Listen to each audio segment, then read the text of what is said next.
Assalamualaikum warahmatullahi wabarakatuh.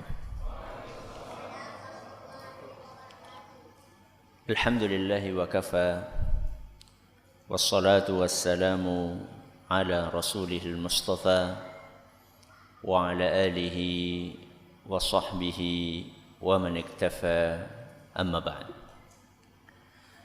Kita panjatkan puja dan puji syukur kehadirat Allah subhanahu wa ta'ala.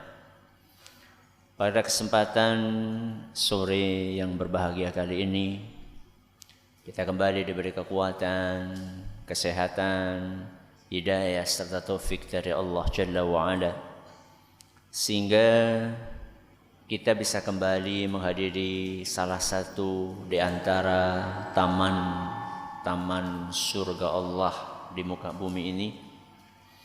Kita berharap semoga Allah Azza wa Jalla berkenan untuk melimpahkan kepada kita semuanya ilmu yang bermanfaat, sehingga bisa kita amalkan sebagai bekal untuk menghadap kepada Allah Jalla wa'ala.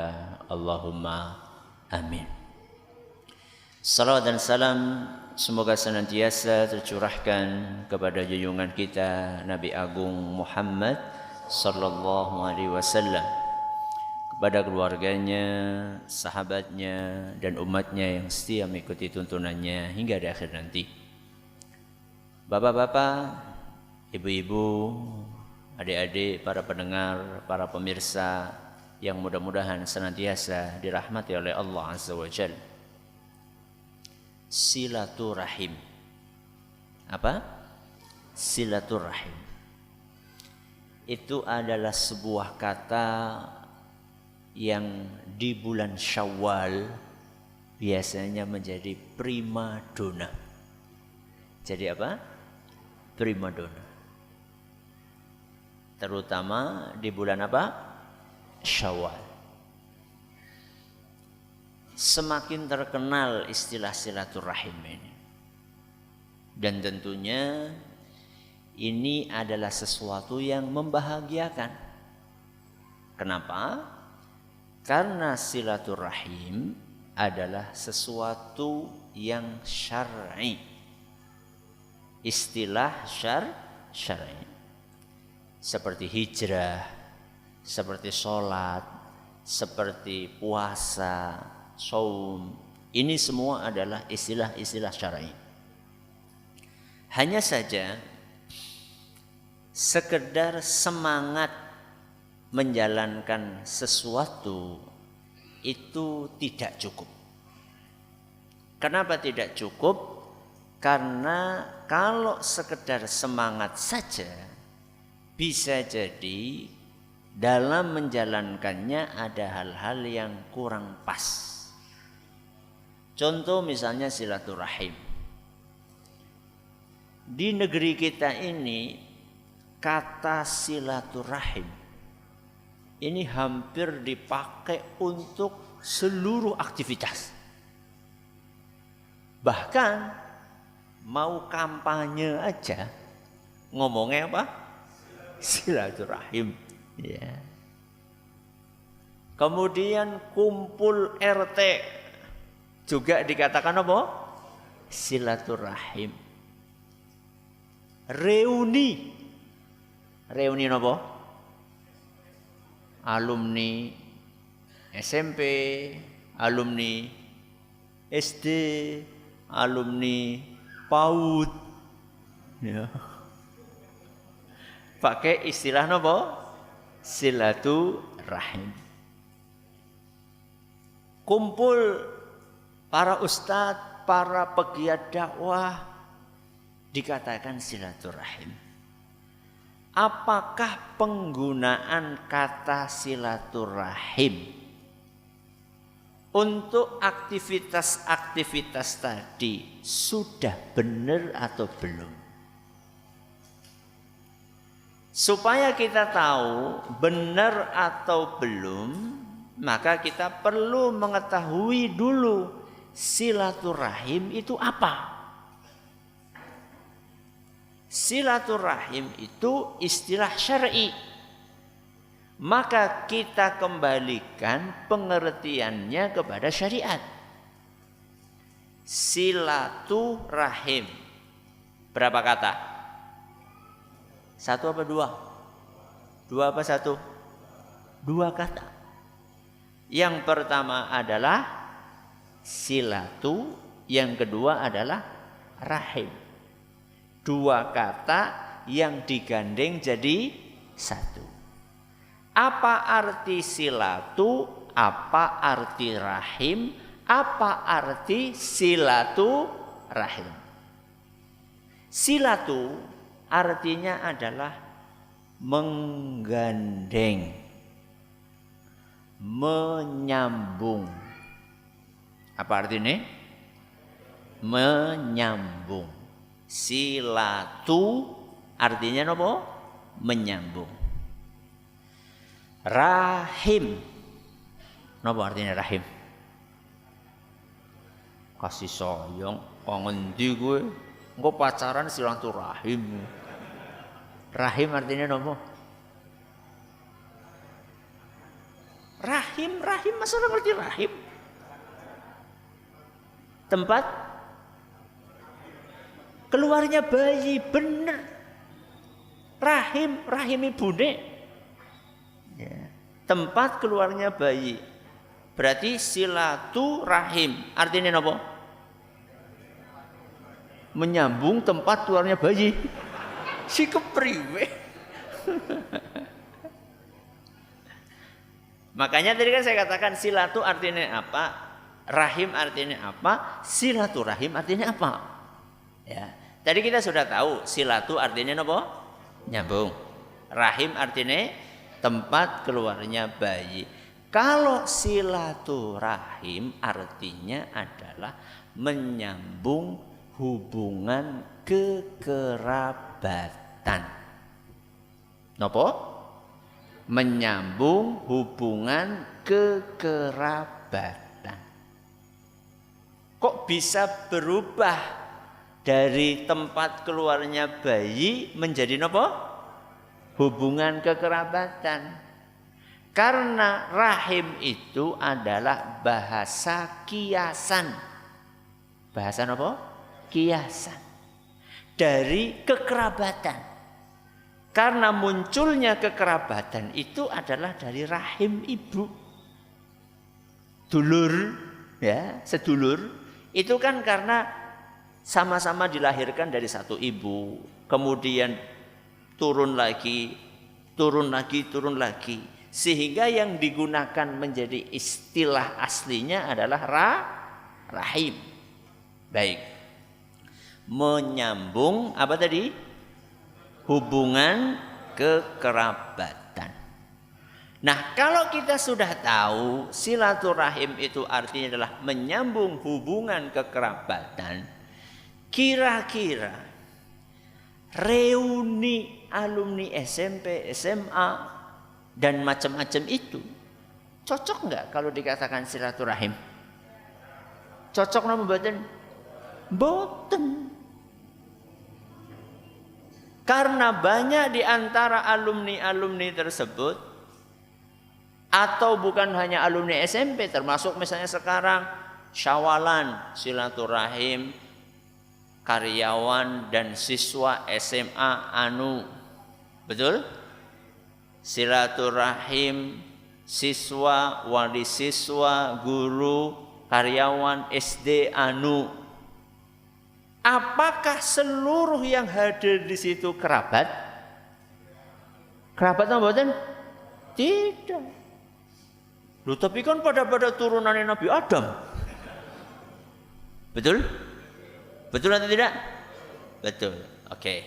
Sama-sama keturunan Nabi Adam. Saya tanya sama jenengan. Fir'aun. Sinten? Fir'aun. Itu keturunan Nabi Adam atau bukan? Hah? Ya iyalah. Gak ada manusia yang bukan keturunan Nabi Adam. Jenengan kerabatnya Fir'aun atau bukan?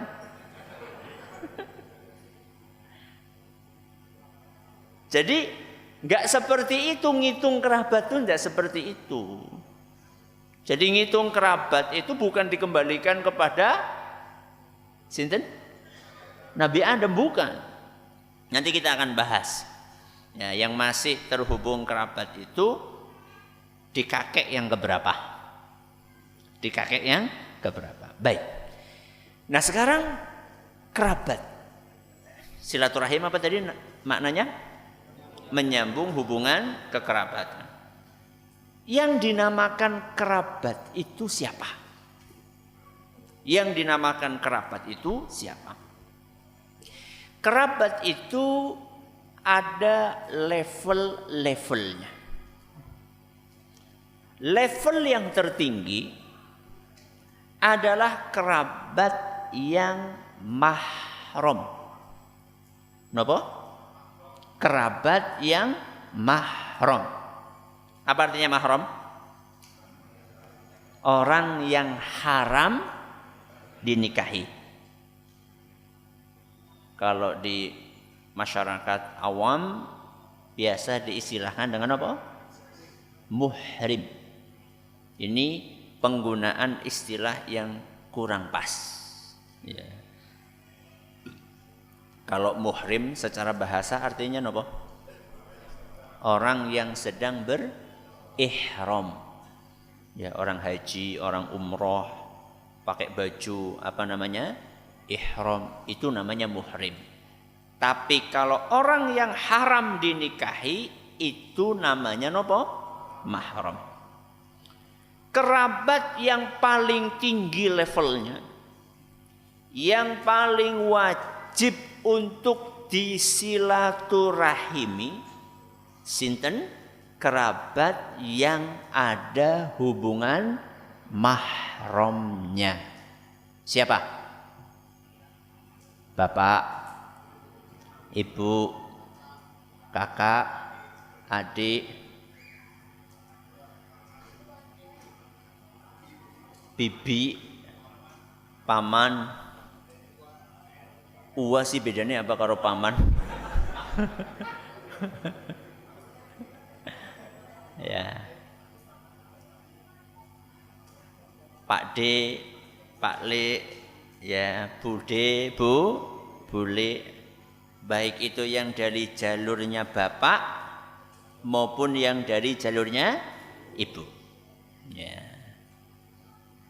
Dan perlu dipahami, yang dimaksud dengan mahram di sini paman, kakak atau adik kandungnya bapak atau ibu. Itu yang dimaksud dengan apa? Mahram. Apa? Paman yang mana? Kakak kandungnya bapak atau adik kandungnya bapak, atau kakak kandungnya ibu atau adik kandungnya ibu. Itu yang dimaksud dengan paman yang mahram. Karena di tempat kita kan, si Pak D ketemu nang ndi? Ya wis pokoke ketemu nang buyute. Ini bukan mahram, walaupun ke kerabat. Ya, tidak semua kerabat itu mahram. Ini level yang paling tinggi. Level yang paling tinggi adalah kerabat yang masih mahram. Level di bawahnya adalah kerabat yang tidak ada hubungan mahramnya. Kerabat yang tidak ada hubungan mahramnya, alias kerabat yang bisa dinikahi. Sinten contohnya? Sepupu. Sepupu itu siapa? Anak dari paman atau anak dari bibi. Mahram atau bukan? Mahram atau bukan? Bukan. Walaupun kita akrab sama anak paman kita atau anak bibi kita, baik dari jalur bapak atau jalur ibu, ini bukan mahram. Tapi kerabat atau bukan? Ya jelas kerabat lah. Masa bukan kerabat? Nah, para ulama berbeda pendapat.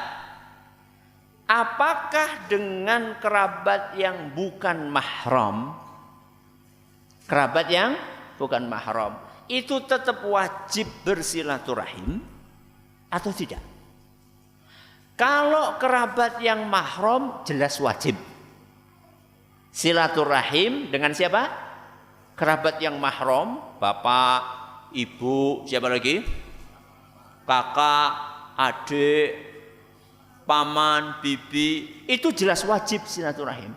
Tapi bagaimana dengan kerabat yang bukan mahram? Apakah tetap wajib bersilaturahim? Jawabannya iya menurut mayoritas ulama. Menurut sinten? Mayoritas ulama. Jadi kalau jenengan punya Pak D jauh, ya, itu tetap wajib silaturahim menurut mayoritas ulama. Apalagi kepada Pak D yang mahram. Makanya di musim-musim seperti ini biasanya kita itu berusaha mencari siapa yang tersisa keluarga. Apakah masih ada kakaknya bapak kita? Apakah masih ada adiknya bapak kita? Kalau bapak kita sudah tidak ada, ya ibu kita sudah tidak ada, biasanya kita akan berburu. Berburu apa? Berburu kerabat-kerabat kita yang perlu kita silaturahimi. Nanti kita akan jelaskan bagaimana cara silaturahim yang benar. Baik, kita ulangi. Kerabat ada berapa level tadi? Ada 2 level. Yang pertama siapa? Kerabat yang mahram. Apa hukumnya silaturahim? Wajib. Yang kedua sinten? Kerabat yang bukan mahram. Apa hukumnya? Wajib juga menurut mayoritas ulama. Nah sekarang kerabat yang bukan mahram ini ngukurnya di kakek nomor berapa? Ngukurnya di kakek nomor berapa? Kita masih menganggap ini kerabat yang wajib disilaturahim. Kalau sudah dengar kata wajib, berarti kalau nggak dilakukan apa? Dosa. Makanya penting. Ini masih kerabat atau tidak? Terhitung atau tidak? Kalau kita nggak silaturahim kepada Pak D ini, kita dosa enggak? Maka kita perlu mengetahui ini sudah dianggap sebagai kerabat kita walaupun bukan mahram. Itu kalau ketemu di kakek nomor berapa? Menurut sebagian ulama, kalau ketemu di kakek nomor 4. Nomor 4. Kita, bapak kita, kakek kita, buyut kita, canggah. Ya, di atas buyut canggah. Ya, jadi 1 canggah. 1 apa? Canggah. Jenengan apal nggak canggahnya siapa? Coba yang bisa menyebutkan sampai canggahnya angkat tangan. Saya kasih hadiah. Nama jenengan, bapak jenengan, kakek jenengan, buyut jenengan, canggah jenengan. Angkat tangan.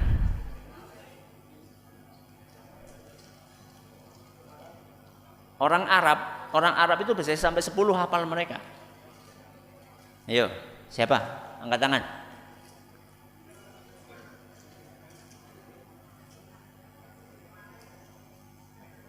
Semene mbane orang siji-siji ya?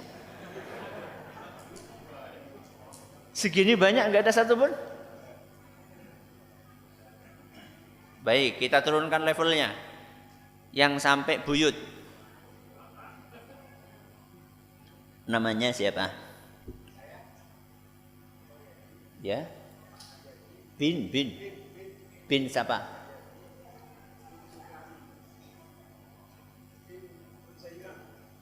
Raja Irem. Masya Allah. Keren. Masya Allah. Silakan. Enggak. Ada lagi? Ya. Berdiri. Biar kedengaran. Nama jenengan, bapaknya. Ya. Bin.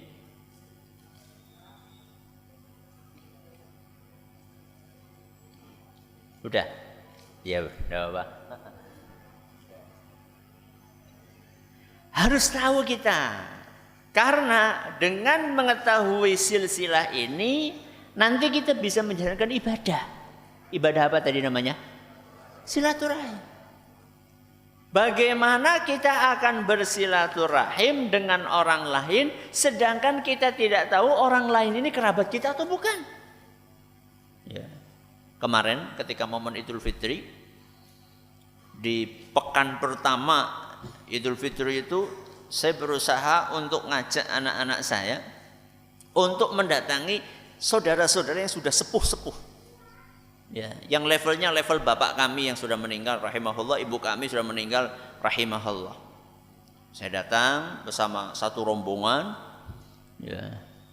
Kemudian setelah itu sampai di sana kita minta memohon dari mbah tersebut untuk cerita hubungannya gimana.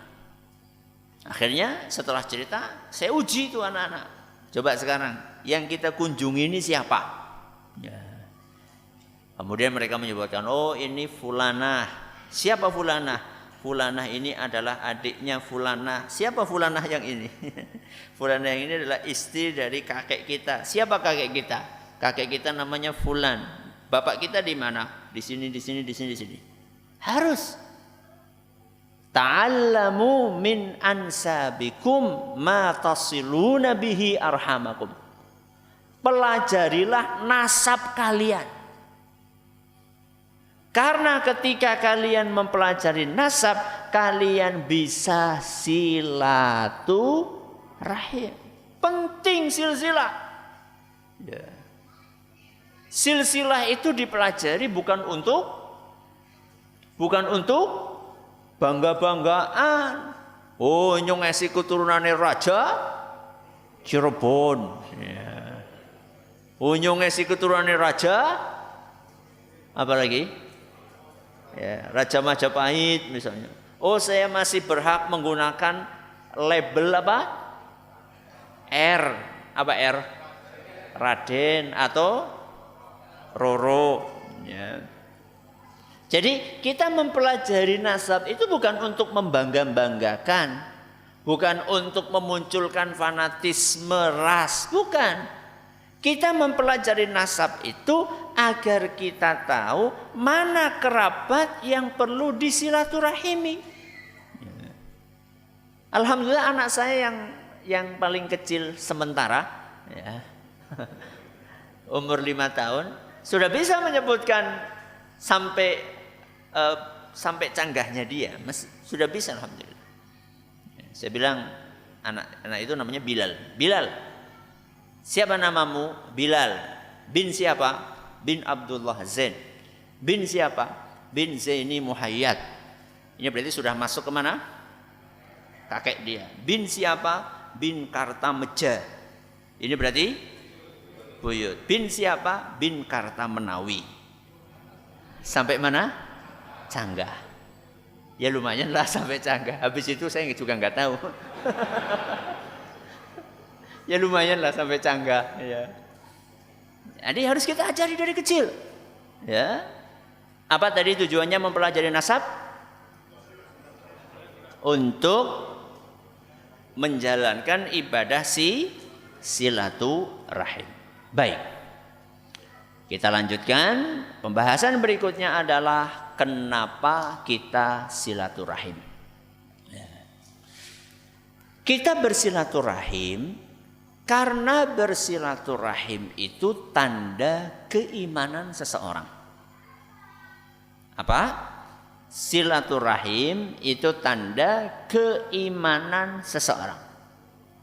Salah satu ukuran seseorang dianggap beriman atau tidak beriman, dianggap sempurna keimanannya atau belum sempurna keimanannya, dilihat dari salah satunya dia rajin silaturahim atau tidak.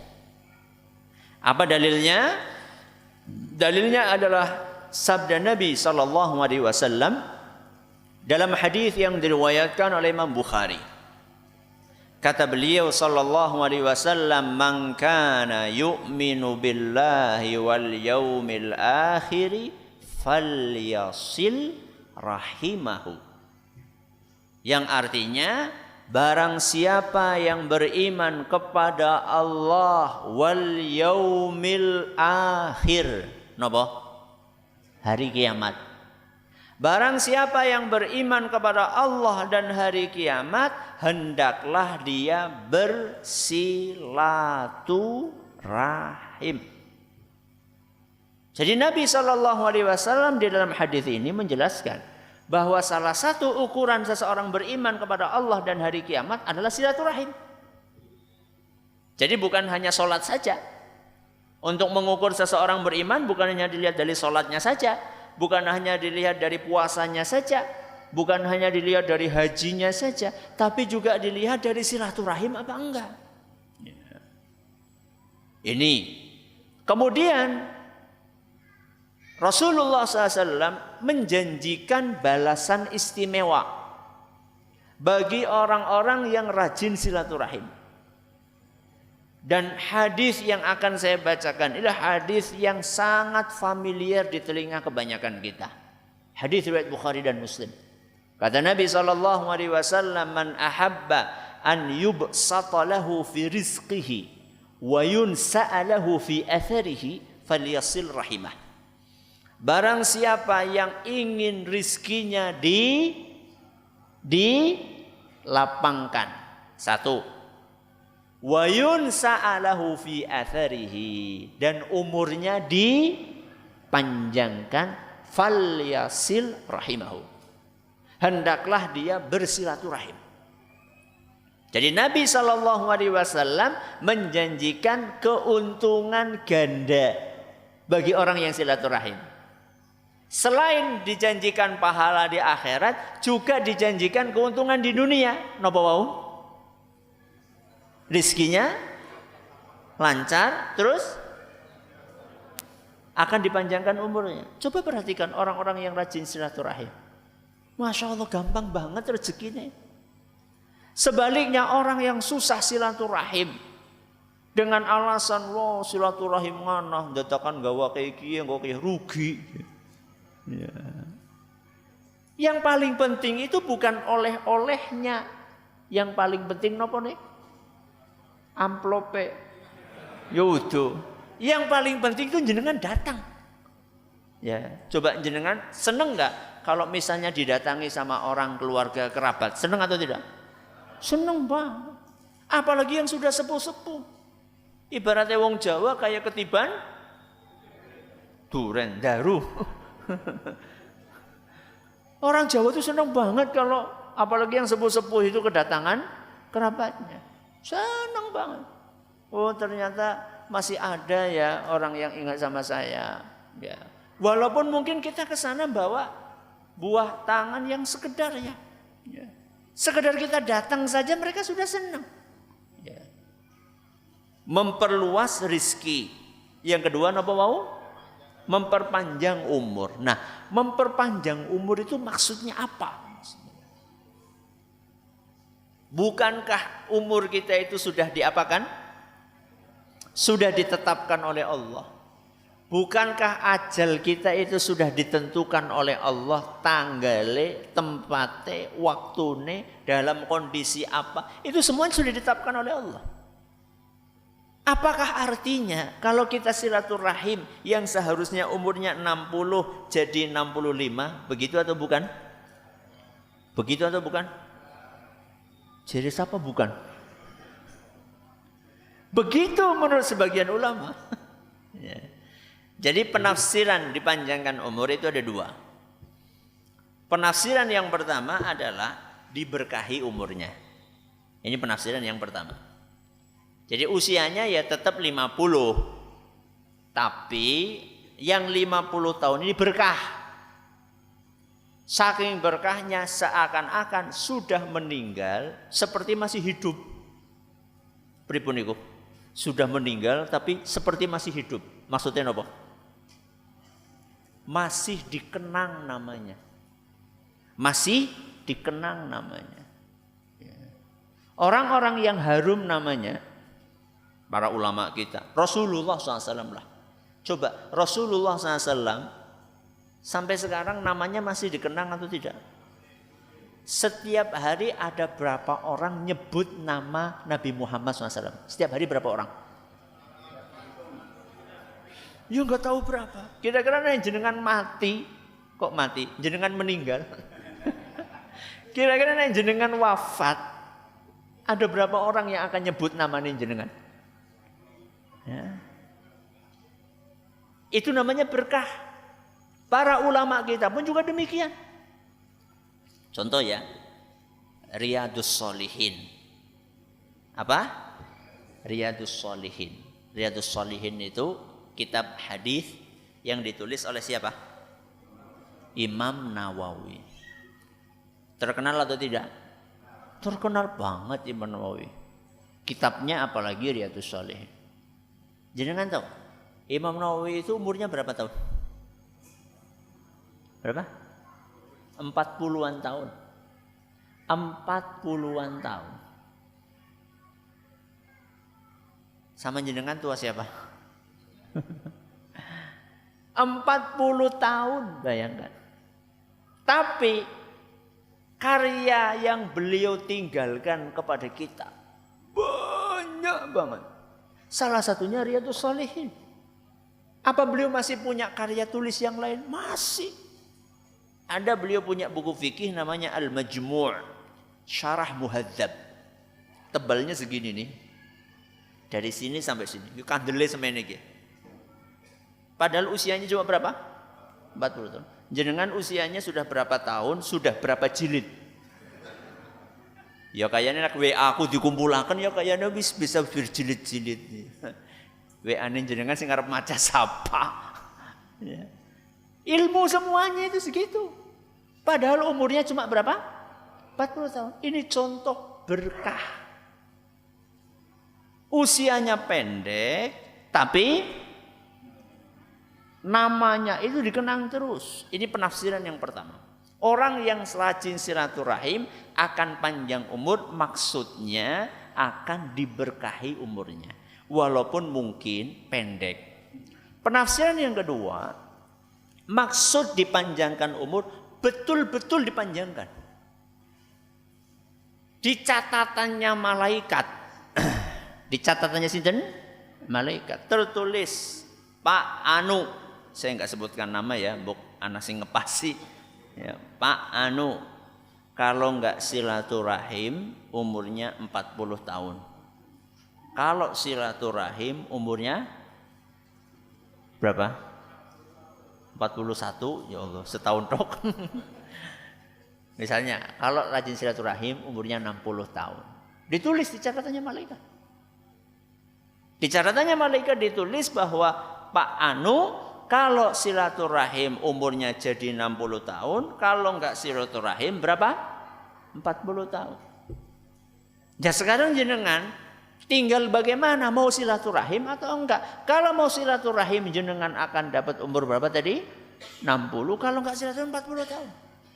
Tapi yang di catatannya Allah, Lauhul Mahfud, itu sudah paten. Jenengan itu akan dapat 40 atau dapat berapa tadi? 60 tahun. Kalau yang di catatannya malaikat masih bisa ada beberapa alternatif. Baik. Setelah Rasulullah SAW mengajari dan memotivasi kita untuk silaturahim, beliau juga memberikan ancaman bagi orang-orang yang tidak mau silaturahim. Bagi orang-orang yang memutus hubungan silaturahim. Apa ancamannya? Rasulullah SAW bersabda, La yadkhulul jannata qati'un. Dalam hadis riwayat Bukhari dan Muslim, beliau bersabda, tidak masuk surga orang yang memutus silaturahim. Apa ancamannya? Tidak masuk surga orang yang memutus silaturahim. Berarti kebalikannya apa? Akan masuk surga orang yang menyambung silaturahim. Ada enggak di masyarakat orang-orang yang gampang-gampang memutus silaturahim? Ada enggak? Banyak bukan ada, banyak. Coba betapa sering kita mendengar ada orang, pokoknya aku udus sedulurmu selawase 7 turunan. Masya Allah. Padahal kadang-kadang masalahnya cuma masalah nopo? Sepele. Cuma karena tersinggung dengan kata-kata yang diucapkan, yang mungkin orang ini nggak sengaja. Kalaupun sengaja, apa susahnya memberi nopo? Maaf. Masa cuma gara-gara mempertahankan ego, akhirnya kita jadi nggak masuk surga? Rugi nopo mboten? Rugi banget. Cuma gara-gara mengedepankan ego, karena tersinggung, susah memaafkan, terus jadi nggak masuk surga. Itu rugi banget. Dan memutus silaturahim ini banyak bentuknya. Salah satunya yang paling parah adalah memutus silaturahim dengan orang tua sendiri, dengan anak kandung sendiri. Pernah jenengan dengar cerita, kok ora tek akoni anak nganti mati? Pernah jenengan dengar ada orang ngomong seperti itu? Ada. Pokoknya kamu nggak akan saya akui sebagai anak sampai mati. Itu namanya memutus silaturahim. Ya tapi kan anaknya sudah kurang ajar. Sekurang ajare anak, tetap dia itu kerabat atau bukan? Kerabat. Bukan hanya kerabat, dia adalah kerabat yang levelnya tertinggi karena dia adalah mahram. Ya. Memutus silaturahim bisa dengan kata-kata menyakiti orang tua, membentak orang tua, menyakiti perasaannya, kemudian membebani orang tua melebihi kemampuannya. Wes sing pada nitip anak mong sapa? Ramane karo biyunge. Ada atau enggak? Ada atau tidak? Ngacung. Ya kalau orang tua jenengan ini masih kuat fisiknya, masih sehat walafiat. Masa orang tua sudah sepuh, ya, sudah jalannya susah, masih diapakan? Masih dibebani dengan mengasuh anak kita. Ya tapi kan saya kan harus bekerja Ustadz. Iya tapi kan jangan seperti itu caranya. Ya. Kalau memang kita perlu untuk meminta bantuan orang tua kita, lihat kondisi orang tua kita. Apakah beliau keberatan atau tidak keberatan. Kemudian kita untuk makan anak kita berikan uang atau tidak. Ya. Sudah kita membebankan pendidikan kepada ayah kita, ibu kita yang sudah sepuh. Sudah kayak gitu juga nggak pernah ngasih nopo bulanan. Ya. Cuma mengandalkan pensiunnya siapa? Bapak dan ibu. Malah lebih parah lagi, setiap awal bulan anak-anaknya pada ngumpul. Ngapa? Jaluk bagian pensiunan. Ya Allah. Seharusnya jenengan itu sudah saatnya menafkahi orang tua, bukan dinafkahi orang tua. Wis gede-gede kok. Sudah besar-besar masa masih pada ngantri setiap awal bulan untuk dapat jatah apa tadi? Pensiunan. Di mana perasaan jenengan? Harusnya jenengan yang bantu menafkahi orang tua jenengan. Ya, ini contoh memutus silaturahim dengan siapa? Dengan orang tua. Contoh yang lain dengan suami menelantarkan istri. Hati-hati. Suami menelantarkan istri dan anak-anak. Ini juga bisa masuk dalam kategori memutus silaturahim, menyakiti mereka. Bagaimana bentuknya Ustadz? Macam-macam. Ada yang nggak kasih nafkah. Ada yang senengnya cuma kawin terus apa? Pergi. Wonten mboten? Ada. Jadi setiap desa ada jejaknya.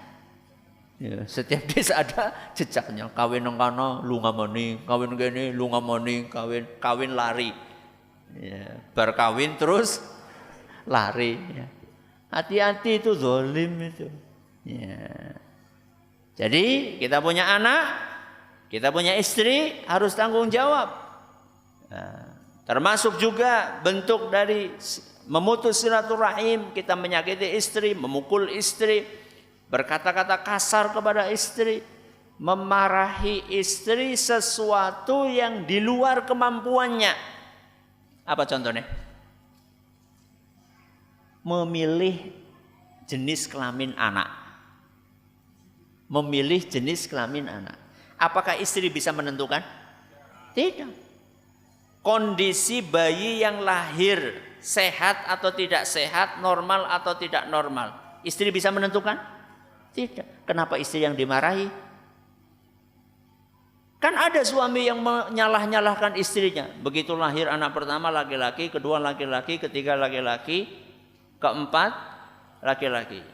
Suami bilang sama istri, "Dek, kieu wis 4 lho lanang lho. Awas nganti 5 lanang maning." Lu sih salah siapa? Ternyata begitu keluar lanang maning. Wah, bojone nangis gue. Dimarah-marahi lho, subhanallah. Kenapa Anda marahi istri Anda? Sehingga wemok bareng-bareng. Ya, kenapa kemudian yang disalahkan siapa? Istri. Atau yang lebih menyakitkan lagi ketika anaknya lahir cacat. Ketika anaknya lahir cacat. Istri sedih nggak ketika lahir anak cacat? Sedih. Sudah sedih dimarah-marahi. Ini gara-gara aku nikah sama kamu, aku jadi punya anak cacat. Loh, Anda tahu dari mana? Itu takdir dari Allah Subhanahu wa ta'ala. Jangan Anda tambah kesedihan istri dengan ucapan kasar Anda. Ini suami kepada siapa? Istri. Istri kepada suami juga demikian. Ya, ben adil ya. Ya. Dikasih nafkah, tidak berterima kasih. Ya. Ki ku semene tok ye. Astagfirullahaladzim. Ini cuma segini, ya. Mbok kaya sing mengendi-endi nganggo mobil, kawin biyen nganti sprene ontelan bae. Ya. Ada istri yang seperti itu? Ngacung, Bu. Ya, enggak boleh menyakitin apa? Suami. Membanding-bandingkan suami dengan siapa? Dengan bintang film. Aku lu jan Mas mbok mlebu salon apa kepriwe ngono lho. Ben luwih apa? Glowing. Lu salon setiap hari perginya ke sawah meng salon sih ngapa? Ya. Membanding-bandingkan itu menyakiti. Ya. Jadi ketika kita bicara silaturahim itu jangan bicara yang jauh-jauh dulu, yang deket-deket dulu. Kan tadi kita sudah katakan kerabat yang paling tinggi siapa? Yang mahram. Itu dulu dibahas. Suami, istri, orang tua, anak, baru kemudian kakak adik. Kakak menyakiti adik, adik menyakiti kakak. Biasanya pas apa gitu? Pas bagi warisan. Betul? Semuanya menginginkan jatah yang paling banyak. Akhirnya cuma gara-gara rebutan warisan, yang satu pengen lebih lebar, yang satu juga sama, akhirnya putuslah hubungan antara kakak dengan adik. Na'udzubillahi min dzalik. Maka kita yang sudah ngaji seperti ini, kalau kita mendapatkan warisan dari orang tua kita, pemutusan silaturahim, maka kita berusaha menyambungnya. Ya, kan ada di antara kita yang mungkin punya orang tua kita belum terlalu paham agama. Kemudian orang tua kita terlibat konflik dengan Pak D kita, atau dengan Pak Lek kita, atau dengan Bule kita, atau dengan Bude kita. Akhirnya bapak kita, ibu kita gak pernah silaturahim dengan Pak D, Pak Lek, Bule kita. Maka kita yang sudah ngaji ini harus memutus lingkaran setan itu. Bagaimana caranya? Kita silaturahim. Ya. Jangan kita pertahankan warisan yang jelek. Apa warisan yang jelek tadi? Memutus silaturahim. Jadi kita tutup sudah lembaran itu. Katakanlah orang tua kita keliru, kita doakan mudah-mudahan diampuni oleh sinten? Oleh Allah Subhanahu wa taala. Kita berusaha mengakhiri itu, kita sambung, kita datangi. Ya. Walaupun mungkin awalnya responnya nggak enak, enggak apa-apa. Nanti kita akan jelaskan. Ya, cara silaturahim seperti apa. Ya. Walaupun nanti responnya nggak enak, kita datang, kemudian tahu-tahu assalamualaikum, waalaikumsalam, sapa, kulo, tumben. Penak napa mboten? Penak napa mboten? Nggak enak, nggak apa-apa. Tumben, nggih, gitu aja. Ya. Nanti kita akan jelaskan. Ya, baik. Sekarang kita masuk ke tataran praktek. Bagaimana cara silaturahim? Ya, bagaimana cara silaturahim? Jadi kita tadi bahas siapa yang disilaturahimi, kemudian apa keutamaannya, apa ancamannya kalau nggak silaturahim. Sekarang kita masuk tataran praktek silaturahim seperti apa. Praktek silaturahim itu harus memperhatikan lahir dan batinnya. Memperhatikan apa? Lahir dan batin. Kita awali dari batinnya dulu. Silaturahim itu satu, harus ikhlas. Napa? Harus ikhlas. Kenapa harus ikhlas? Karena silaturahim itu ibadah. Dan ibadah tidak akan diterima oleh Allah kalau tidak ikhlas. Maka yang harus diperhatikan saat kita bersilaturahim adalah menjaga niat. Ikhlas itu berarti niatnya untuk siapa? Untuk Allah Azza wa Jalla. Tandanya kurang ikhlas nopo Ustaz? Tandanya silaturahim kurang ikhlas itu kalau kita silaturahimnya cuma dalam rangka balas jasa. Tandanya kurang ikhlas kalau kita bersilaturahim cuma dalam rangka nopo?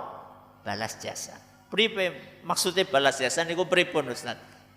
Dia silaturahim ke kita, maka kita silaturahim ke dia.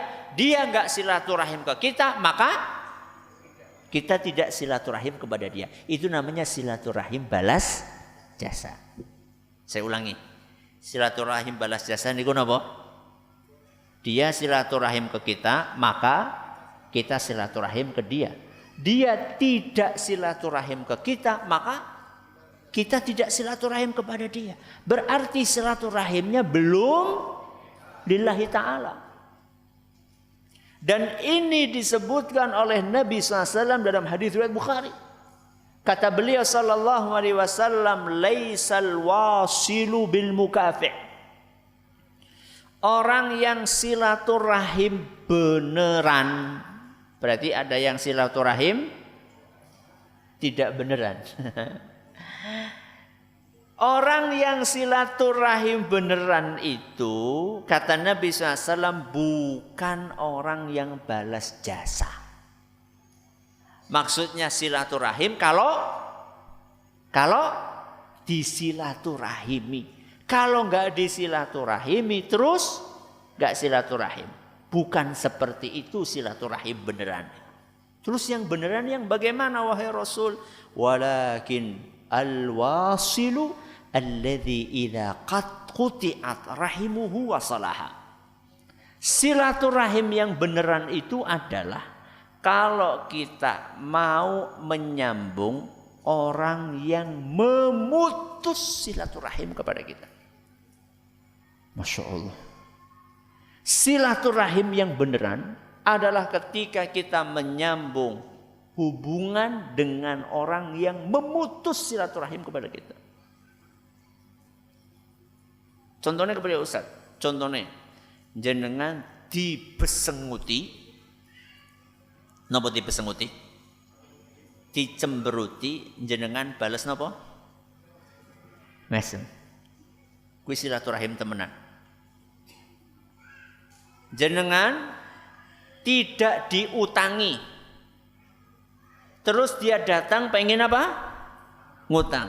Apa yang jenengan lakukan? Jujur. Jenengan ngutangi. Itu baru jos. Itu baru silaturahim benar. Jenengan disakiti sama dia. Apa yang jenengan lakukan? Apa yang dilakukan? Balas berbuat baik kepada dia. Ini baru silaturahim beneran. Angel napa mboten? Angel napa mboten? Angel, tapi itulah silaturahim yang ikhlas. Kenapa ikhlas? Karena yang dicari cuma ridhonya Allah. Kita silaturahim itu bukan untuk mencari balasan dari orang itu, bukan. Dan ini banyak. Pak, ampun kesupen nggih. Ketuli ngene dulure dhewek ngesuk arep mantu, aja kelalen lho. Ampun kesupen mantu kudu apa? Kudu kondangan. Lho kenapa sih Bu? Lho kembok pas dhewek mantu kondangan ngene. Nah. Lah dulur sing anu kondangan dene ora ngono. Kan pas dhewek mantu kan ora kondangan ngene. Ada enggak orang seperti itu? Banyak. Itu berarti enggak tulus silaturahimnya. Kita itu memenuhi undangan. Orang yang mengundang kita bukan karena kita pernah ngundang dia, dia mau mendatangi undangan kita. Bukan karena itu.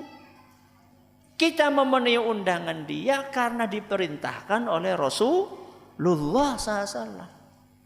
Kita menyambung silaturahim, menjaga silaturahim dengan seseorang.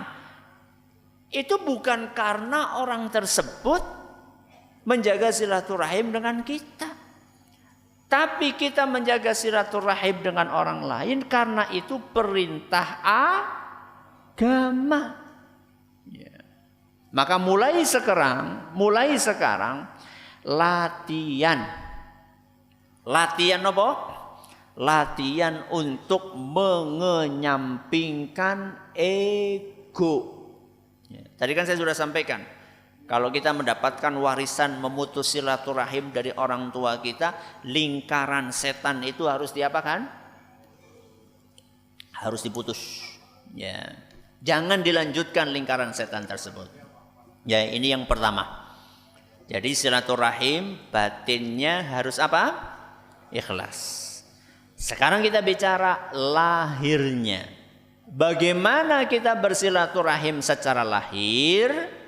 1 dengan perbuatan, 2 dengan ucapan, 3 dengan harta. 1 perbuatan, 2 ucapan, 3 harta. Setelah kita menjaga keikhlasan kita, bagaimana kita mewujudkan silaturahim itu? 1 dengan perbuatan. Contohnya dengan melakukan kunjungan. Itu perbuatan. Ya. Bisa berjalan kaki, bisa naik nopo? Sepeda, bisa naik motor, bisa naik mobil, bisa naik pesawat, odong-odong. Tapi orang pengjalan gede, rolling polisi. Ya. Terserah sarananya apa terserah. Yang penting kita silaturahim. Maka Allah memberikan kepada kita sarana teknologi, sarana transportasi, kita gunakan salah satunya untuk silaturahim. Ya. Terutama yang tadi saya katakan, ya, orang-orang yang sudah sepuh-sepuh itu kalau dikunjungi seneng banget dan biasanya akan cerita. Ya, biasanya akan cerita, walaupun ceritane kue-kue baik. Ceritanya itu aja. Jangan kemudian kita, mbah orang cerita liane apa? Jangan. Ya, kita dengerin aja sudah. Ya, senang dia. Ya. Berapa kali Ustadz kita silaturahim Ustadz? Apa cuma di bulan Syawal aja Ustadz? Ya enggak. Silaturahim berapa kali itu dikembalikan kepada kebiasaan masyarakat di situ seperti apa. Kemudian juga dikembalikan kepada kemampuan kita. Misalnya kita punya mbah ini di Papua misalnya. Di mana? Di Papua. Atau mbah kita di mana? Di Aceh misalnya, di Sabang. Yang satunya di mana? Merauke misalnya. Ya kalau kita nggak punya duit untuk bisa ke sana, ya itu lain cerita. Tapi kalau kita punya kemampuan, kita pergi ke sana. Tapi yang kebangetan adalah mbah cuma beda RT. Masa cuma ketika Idul Fitri toh? Itu kan kebangetan. Wong cuma beda nopo? RT kok. Ya. Jadi dikembalikan kepada kebiasaan, kemudian dikembalikan kepada jarak, kembalikan kepada kemampuan. Dan juga dikembalikan kepada tuan rumahnya terganggu atau tidak. Ada sebagian orang nek dikunjungi seneng, sering-sering dikunjungi seneng, tapi ada sebagian orang nek sering-sering dikunjungi senep. Ya, jadi ngentong-ngentong akan teh. Ya sudah kalau kita tahu orang ini karakternya, kalau sering-sering dikunjungi malah dia nggak suka, ya udah kita kunjungi jarang-jarang, tapi tetap kita kunjungi. Ini adalah dengan perbuatan. Apalagi kalau misalnya yang kita kunjungi itu dalam keadaan sakit. Ya, yang kita kunjungi dalam keadaan apa? Sakit. Ya. Atau ada yang meninggal dunia. Ini dipentingkan. Ya. Kalau ada yang sakit, ya maka kita besuk. Dan jangan kita terhalang untuk membesuk orang sakit karena kita nggak punya uang untuk membelikan oleh-oleh. Jangan. Ya. Toh juga kalau misalnya kita belikan oleh-oleh paling dimakan sama siapa? Yang nungguin. Ya. Orang lagi sakit kok digawakan mendoan. Ya paling ya sing mangan ya paling sing ngenteni. Bahkan kalau memang kita punya rezeki, biasanya yang dibutuhkan oleh orang sakit itu apanya? Duitnya. Jadi kalau kita memang punya rezeki, menurut saya itu lebih baik kita ngasih amplop daripada kita ngasih parcel isinya buah-buahan. Orang dipangan orang. Mendingan itu kita wujudkan apa? Uang untuk membantu dia membayar biaya pengobatan. Itu lebih bijaksana. Lebih bijaksana. Nek lorong-lorongnya kepada, ya alhamdulillah. Amplope iya, kemudian buah-buahannya juga iya. Itu lebih bagus lagi. Baik, ini adalah dengan perbuatan. Yang kedua dengan apa tadi? Dengan ucapan. Ya, dengan ucapan ini bisa kita ketemu langsung, bisa kita lewat sarana teknologi yang Allah berikan kepada kita. Apa sarana teknologi itu?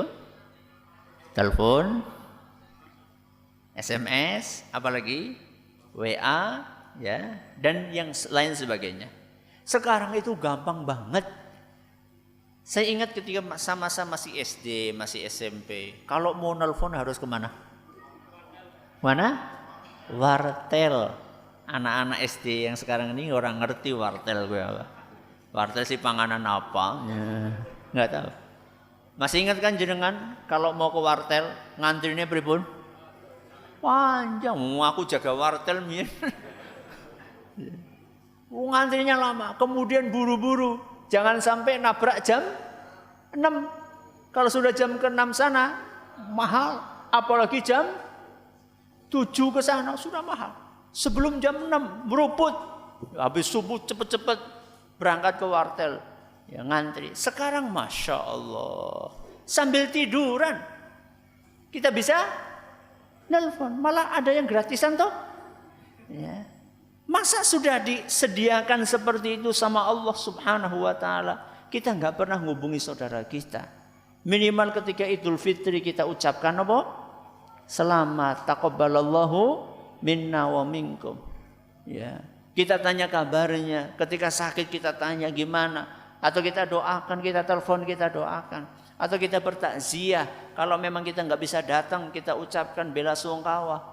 Ini juga termasuk silaturahim. Dan yang termasuk silaturahim yang jarang diperhatikan adalah silaturahim dengan lisan dalam bentuk nasihat. Dalam bentuk apa? Nasihat. Jangan punya nggak saudara yang belum sholat? Punya saudara nggak yang belum sholat?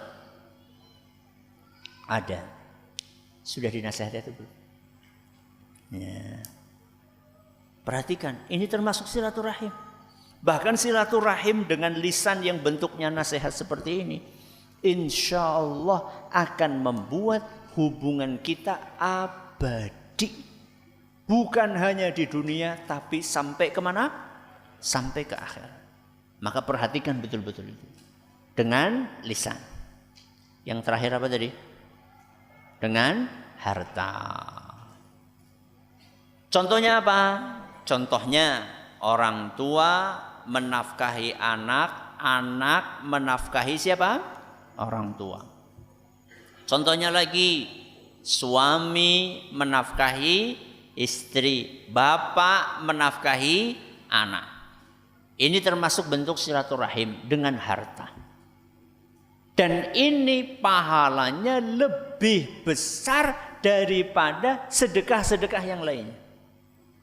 Perhatikan. Kalau yang para orang tua sudah ma'ruf wajib menafkahi anak. Tapi anak menafkahi orang tua sering dilupakan. Kata Rasul SAW dalam hadis yang diriwayatkan oleh Imam Abu Dawud. Dan hadis ini dinyatakan sahih oleh Syekh Al-Albani. Inna auladakum min atyabi kasbikum. Anak-anak kalian itu adalah sebaik-baik mata pencaharian kalian. Anak-anak kalian adalah sebaik-baik mata pencaharian kalian.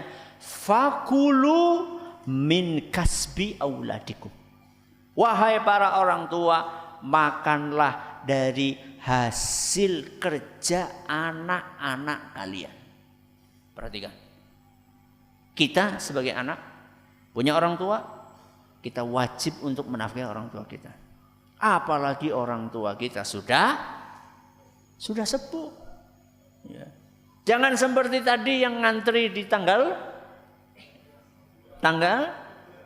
muda. Wis gede, wis duwe anak, kerjane apa? Nyadong. Anda yang harus menafkahi orang tua Anda. Ya. Ini termasuk silaturahim. Ya. Miris ketika ada seorang anak menagih utang sama siapa? Orang tuanya. Wallahi, ini saya prihatin sekali. Demi Allah prihatin. Kok ada anak nagih utang sama orang tuanya?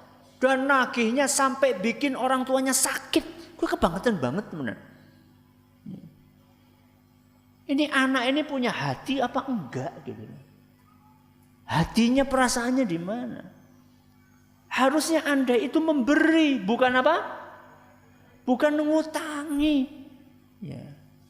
Para sahabat dahulu itu apapun yang diminta oleh orang tuanya, selama dia bisa memberikan, dia akan berikan, walaupun itu membutuhkan dana yang besar sekalipun. Ada seorang sahabat, saya lupa namanya, kalau enggak Jabir atau Jarir, saya lupa namanya. Suatu hari di Madinah itu musim paceklik kurma. Musim apa? Paceklik kurma. Jadi orang-orang Madinah itu terkenal sebagai petani nopo? Kurma. Biasanya di musim paceklik kurma itu harganya mahal. Harganya mahal. Kurmanya saja mahal, apalagi pohon. Apalagi pohon. Karena yang berbuah saat itu sedikit. Berarti kalau ada musim paceklik kok pohon kurma ini berbuah, ini berarti pohon kurma sing top. Ya. Sahabat ini orang tuanya bilang, entah ayahnya entah ibunya, aku lu pengen jantungnya kurma.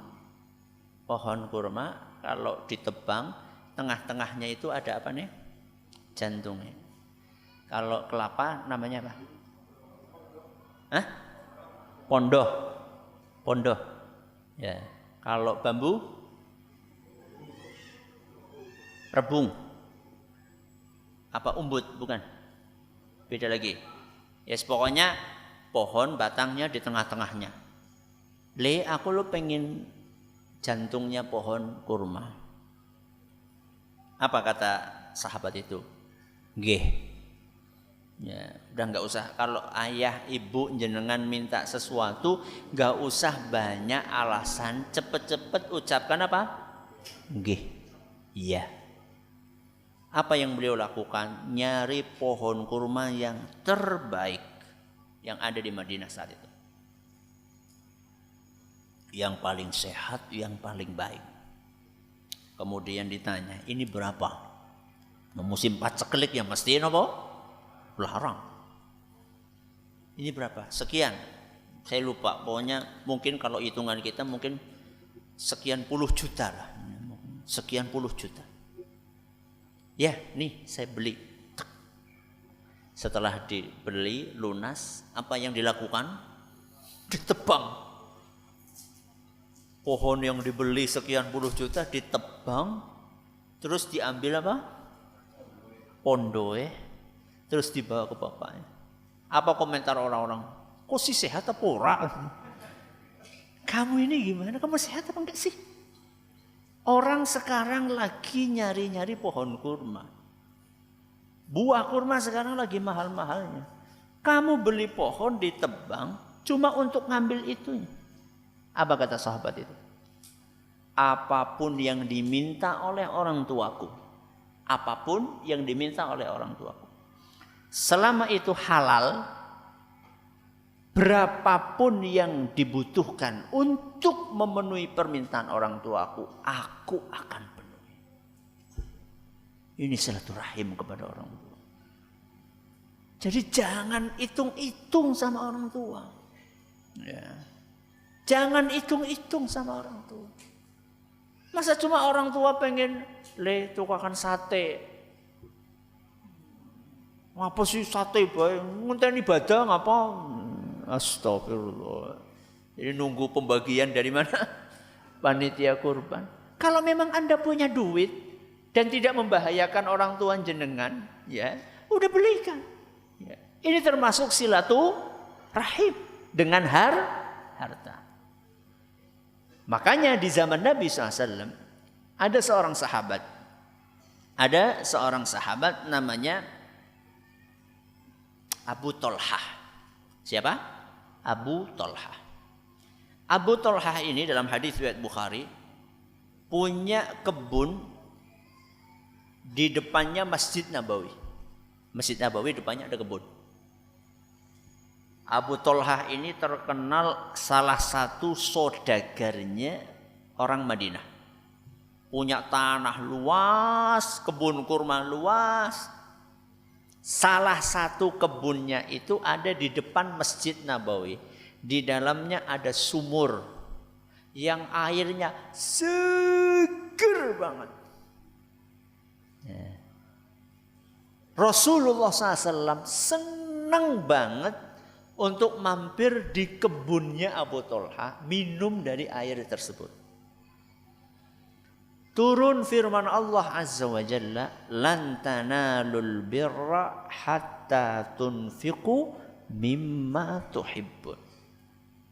Kalian tidak akan pernah mendapatkan kebaikan sampai kalian menginfakkan apa yang kalian sukai. Kalian tidak akan mendapatkan kebaikan kecuali kalau kalian mau menginfakkan, mau mensedekahkan sesuatu yang kalian sukai. Begitu turun ayat ini, Abu Talha menemui Rasul SAW. Wahai Rasul, aku punya sebidang tanah, kebun. Namanya Bayruha. Ya, apa? Bayruha.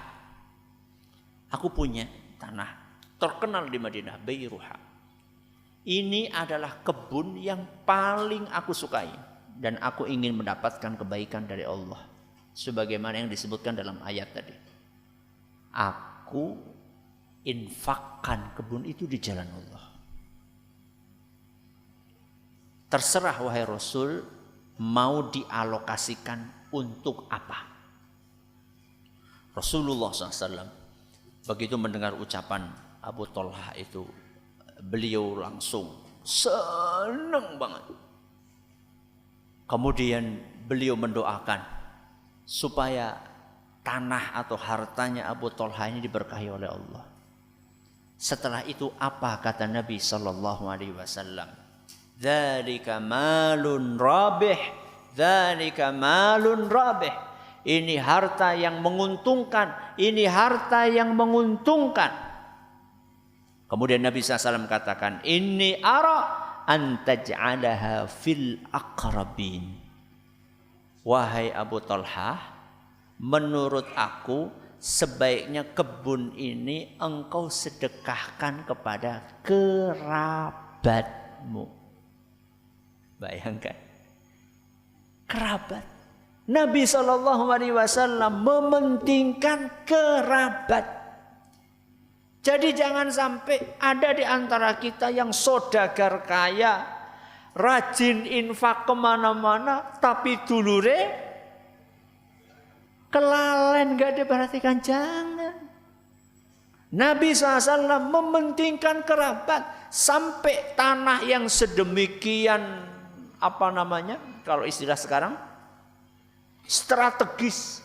Tanah yang sedemikian strategis di depan Masjid Nabawi oleh Nabi SAW sampaikan kepada Abu Talha, ini buat keluarga, buat kerabatmu. Kerabatmu masih ada yang miskin, ya, berikan kepada mereka. Ini menunjukkan apa? Menunjukkan silaturahim dengan harta adalah sesuatu yang sangat dianjurkan di dalam agama kita. Sudah berapa berarti? 3. Apa yang pertama?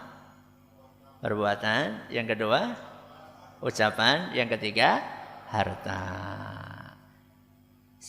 Berinfak kepada keluarga dapat pahala double, pahala infak dan pahala nopo? Silaturahim.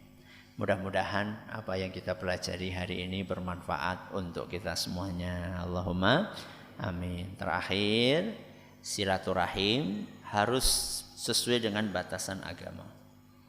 Salah satu kebiasaan di negeri kita adalah salaman dengan yang bukan mahramnya. Ya, dengan alasan apa? Silaturahim. Kalau ada seseorang gak mau salaman dengan lawan jenis, padahal itu masih ada hubungan kerabat, dikatakan apa? Gak sopan. Kita katakan silaturahim itu ada batasannya. Ya, ada apanya? Batasannya. Salaman silahkan, tapi dengan yang sesama nopo? Mahram. Kalau bukan mahram tidak boleh. Kata Nabi SAW, la an yut'ana fi ra'si ahadikum bi mikhyatin min hadid khairun lahu min an yamassam ra'atan la tahillu lahu. Daripada kita harus menyentuh wanita yang bukan mahram Salaman menyentuh napa mboten? Menyentuh.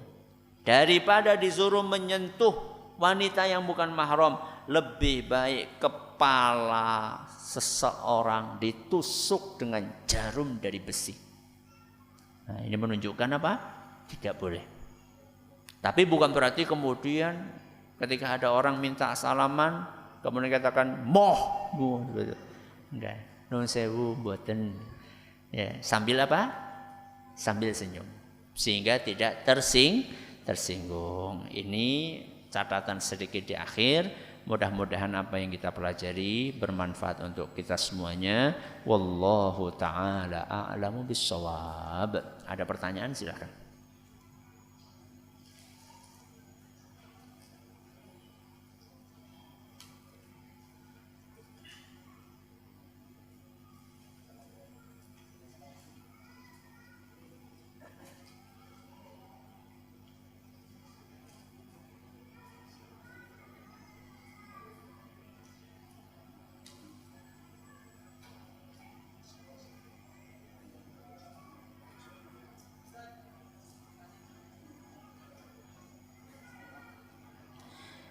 Ustaz, ibu saya jatuh dari kamar mandi.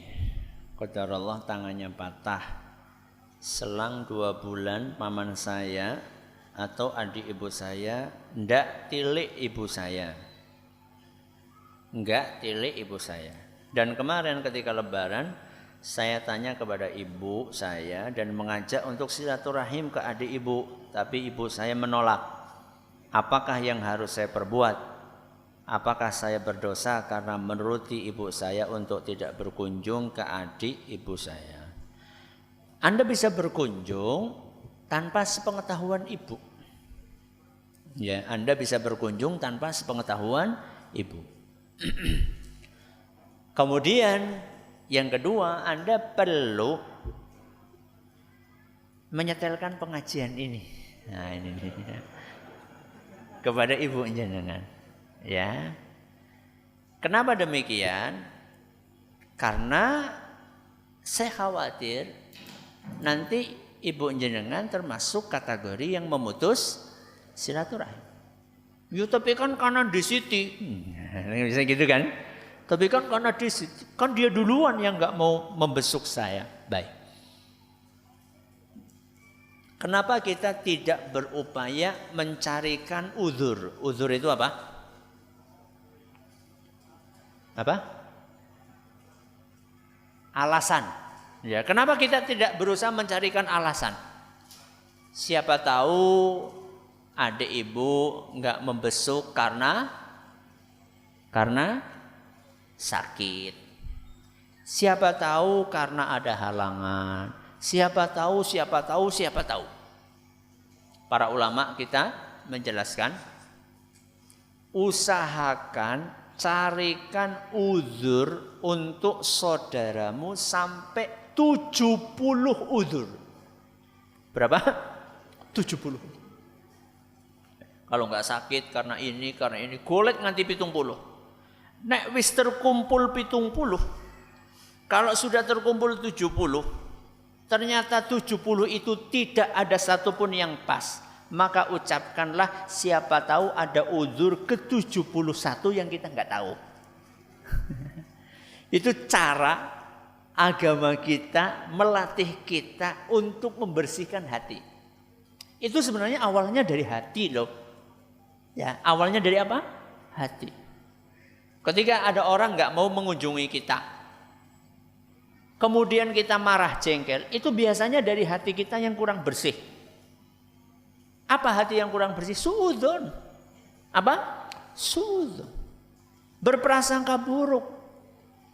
Wah itu sudah enggak menjaga silaturahim. Oh itu sudah enggak ngakui aku sebagai kakak. Itu kan suudzon.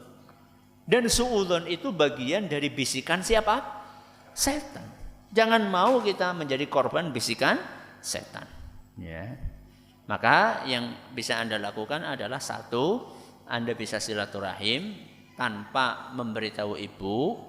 Yang kedua, Anda bisa menyampaikan masukan kepada ibu. Bisa Anda ngomong langsung atau bisa diperdengarkan kajian ini. Mudah-mudahan bisa membuka hati ibu.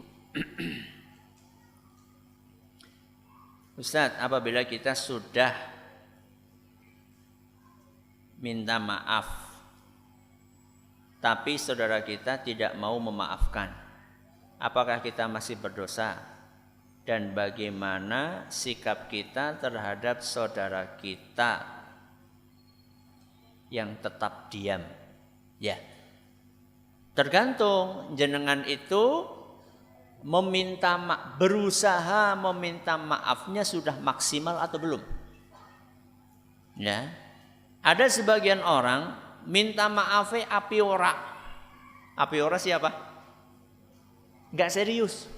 Ya, Mas, aku njaluk ngapura ya. Nek kono ora gelem ngapura ya ora apa-apa. Itu kan enggak serius. Ya. Enggak serius. Harusnya apa? Berusaha semaksimal mungkin. Kalau nggak bisa sekali, 2 kali, 3 kali, berusaha untuk mengunjungi, berusaha untuk ngirimi sesuatu, berusaha untuk membujuk, berusaha lewat orang lain. Kalau nggak bisa langsung, jadi harus maksimal dulu. Ya. Kalau Anda sudah berusaha maksimal minta maafnya, sudah berkali-kali, sudah dengan berbagai cara, kok tidak mau memaafkan, maka jenengan nggak berdosa. Jenengan tidak berdosa. Tapi kalau belum maksimal, ya itu yang dikhawatirkan. Maka maksimalkan dulu upaya Anda untuk minta maaf.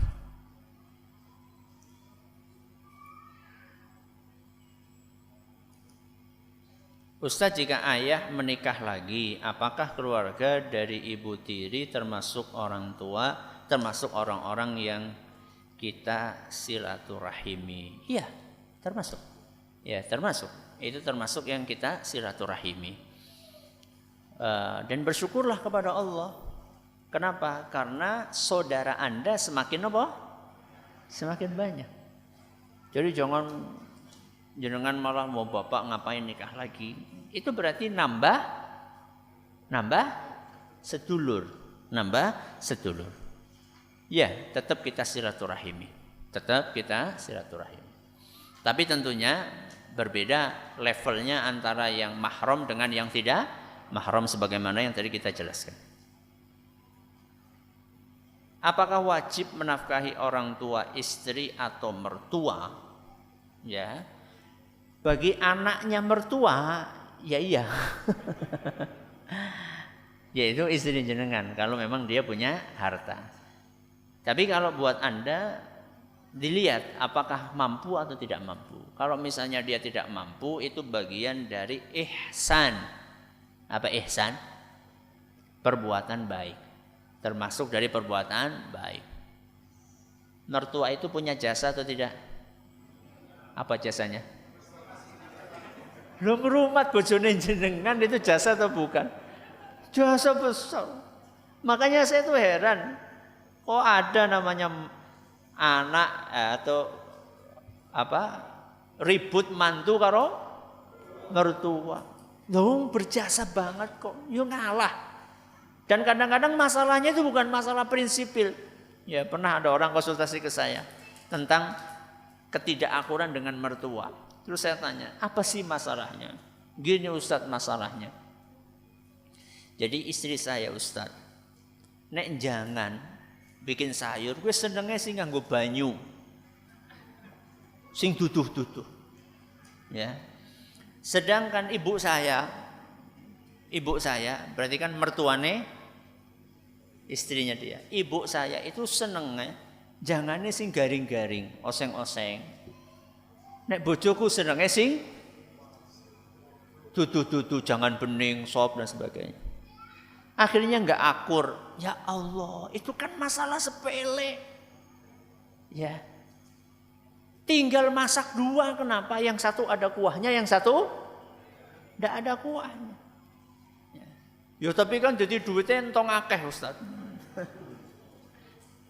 Ya kalau memang jenengan nggak mau keluar duit banyak, bikin nyemek. Bikin apa? Nyemek, garing ora, duduh ora, gawe nyemek. Ora gelem loro-loro. Ya, masalah-masalah kecil kadang-kadang, ya. Cuman karena syaitannya ikut masuk, akhirnya yang kecil itu jadi apa? Besar. Ya. Bagaimana cara silaturahim kalau kita kadang malu dengan saudara-saudara tapi sebenarnya pengen untuk menyambung silaturahim. Ini namanya bukan malu, ini namanya tergoda oleh godaan setan. Malu itu baik atau tidak? Baik atau tidak? Baik.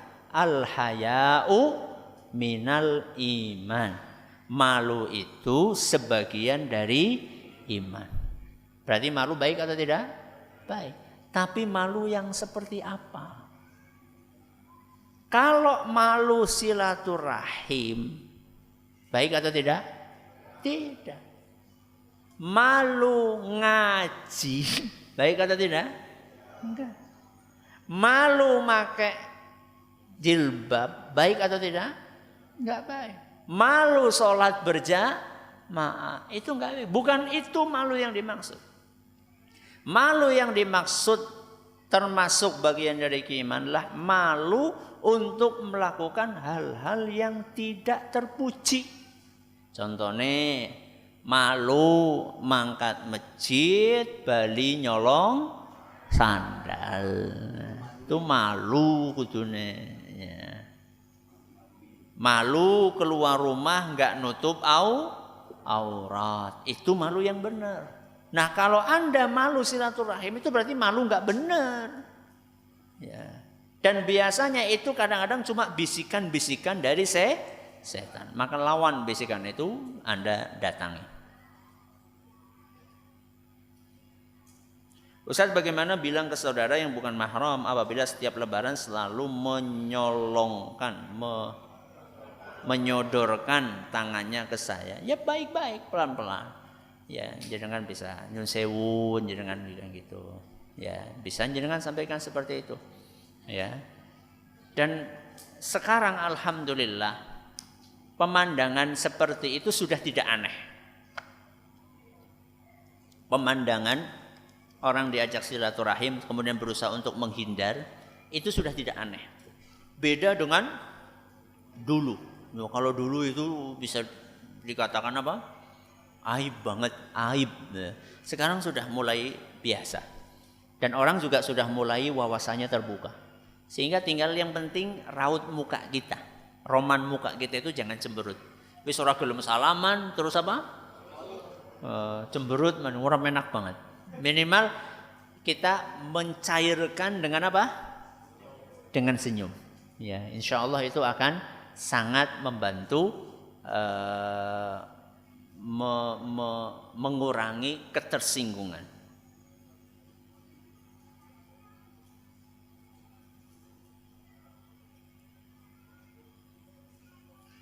Ustaz, kami ada konflik dengan sepupu. Saya sudah minta maaf tapi dia berjanji tidak mau menganggap saya sebagai keluarga lagi. Bahkan dalam sholat berjamaah saja enggan berdampingan dengan saya, sementara rumah kami sangat dekat. Bagaimana solusinya? Teruskan upaya Anda untuk berbuat baik. Jadi jangan putus asa. Setan saja tidak putus asa. Masa kita putus asa? Padahal setan itu tidak putus asa untuk mengajak kita kemana? Ke surga atau ke neraka? Ke neraka. Masa kita pengen ngajak saudara kita ke surga, kita putus asa? Kan gak pas banget. Wong setan aja gak putus asa ngajak orang ke neraka. Masa kita putus asa ngajak orang ke surga? Kan gak benar. Maka teruskan aja Anda berbuat baik kepada saudara Anda. Salam terus. Saya kasih ibarat batu sekeras apapun, kalau ditetesi air, tes bertahun-tahun, lama-lama akan cekung, cekok. Ya. Insya Allah hati saudara jenengan tidak sekeras batu.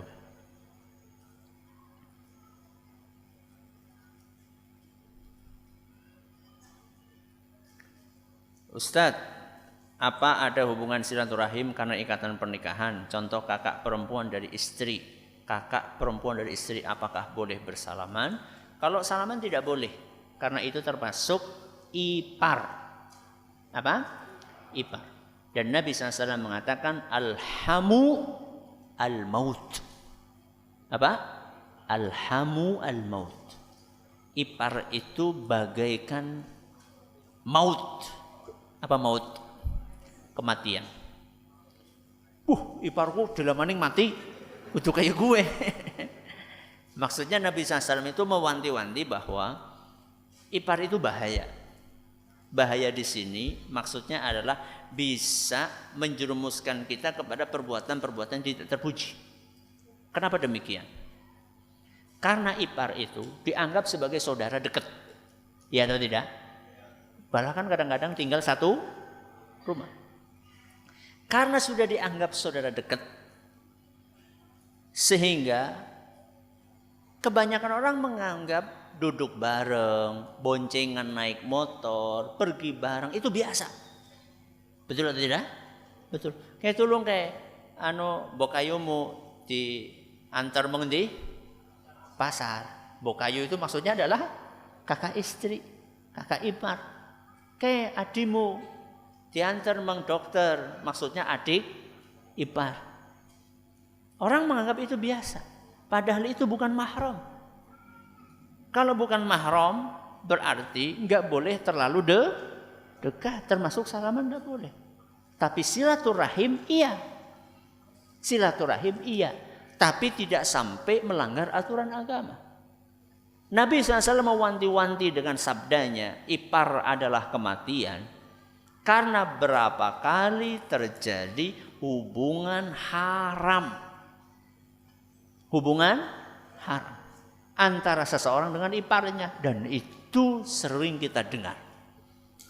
Maaf, terjadi perselingkuhan, perzinaan, itu sering kita dengar. Makanya Nabi mewanti-wanti dengan sabdanya tadi. Ya, jadi tetap kita menjaga silaturahim, tapi karena bukan mahram maka tidak boleh untuk bersalaman.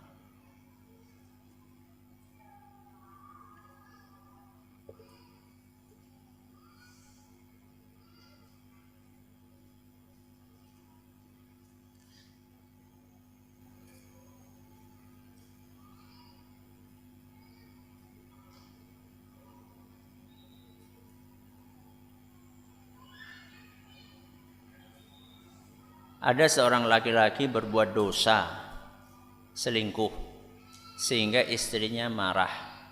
Kemudian merantau ke Kalimantan hingga beberapa tahun sampai menetap di Kalimantan. Pertanyaannya, istrinya melarang suami pulang ke Jawa untuk mengunjungi orang tuanya dengan alasan takut terulang lagi, padahal sudah bertobat. Bagaimana solusinya?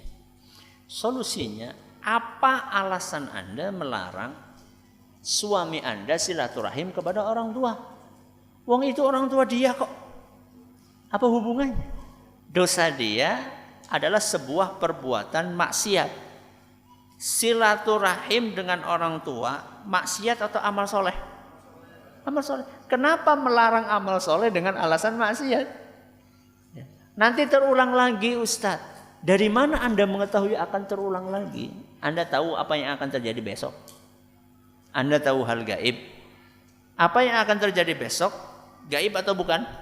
Gaib. Kenapa Anda mengatakan wah nanti terulang lagi? Dari mana Anda tahu apa yang akan terjadi besok? Apa Anda pernah melihat catatan takdir suami Anda? Ya, maka yang lebih baik dilakukan adalah membiarkan suami untuk silaturahim dengan orang tuanya, kemudian memaafkan. Memaafkan. Ya. Yang terbaik bagi seseorang adalah memaafkan. Ingat, sebagaimana suami Anda punya kesalahan, Anda pun punya kesalahan. Ingat itu. Kesalahan kita kepada Allah banyak atau sedikit? Banyak. Pengen nggak dimaafkan? Pengen. Maka maafkanlah kesalahan orang lain. Ya. Ala tuhibbuna an yaghfirallahu lakum falyafu walyasfahu.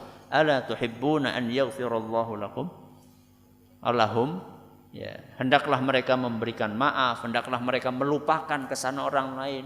Bukankah mereka itu ingin mendapatkan ampunan dari Allah? Kata Imam Ibnu Katsir, barang siapa yang memudahkan memberi maaf kepada kesalahan orang lain, maka Allah akan memaafkan kesalahan-kesalahan dia. Barang siapa susah memaafkan kesalahan orang lain, maka Allah akan susah memaafkan kesalahan dia. Mudah-mudahan bermanfaat. Terima kasih atas perhatiannya, mohon atas segala kekurangannya. Ini bukunya, oh ya, siap-siap. Pertanyaan pertama.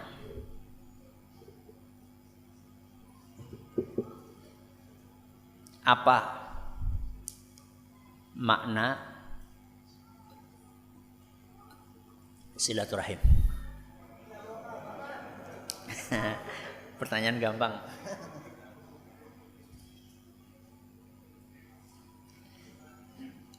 Seperti apakah silaturahim yang ikhlas itu? Jangan ngelihat.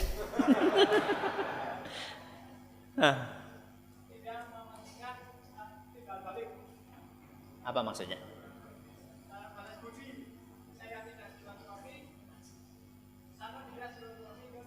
Ya, bagus. Paham saya maksudnya. Silakan. Bagaimana cara silaturahim?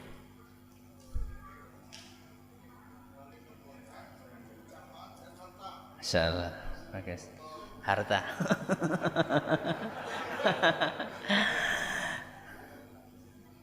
Oh ya, saya tadi dapat titipan dari takmir. Ya, masjid yang sedang kita pakai ini, kita sudah menikmati, bisa ngaji di sini, bisa sholat di sini.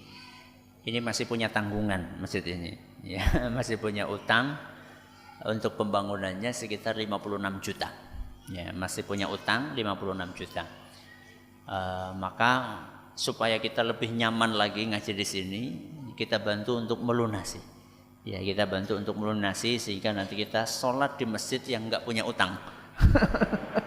Ya, monggo silakan jenengan berikan yang terbaik ya untuk masjid ini.